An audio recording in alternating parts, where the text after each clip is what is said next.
এই যে আমাদের এখানকার যেটা নিয়ম, সেই নিয়ম অনুযায়ী এই যে মুড়ি নিছি, খই খাগড়ায় নিতে হতো, খাগড়াইটা মিস্টেক হয়ে গেছে, নিতে পারিনি। আর এই যে বিস্কিট নিছি, এগুলো আসলে দিতে হয় নামাজ পড়তে যাওয়ার সময়। আর হচ্ছে আমার জায়েদের সাথে আমি নামাজ পড়তে যাচ্ছি।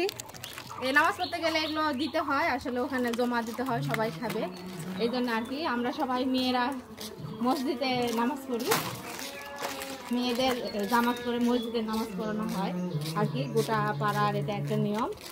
আর এগুলো হাতে করে নিয়ে যেতে হয়, মানে আমার শাশুড়ি আমাকে যেভাবে শিখাইছে আমি সেভাবেই আসলে যাচ্ছি, সেটাই ফলো করতেছি। হ্যাঁ, যাই নামাজ দিন না হয়নি তো, চলেন তো, আল্লাহ যাই বলে নামাজ যেটা না হলো না, দেখলেন এত তাড়াহুড়োর মধ্যে যাই নামাজ খারাপ পড়ে গেল। পিছনে জায়গা।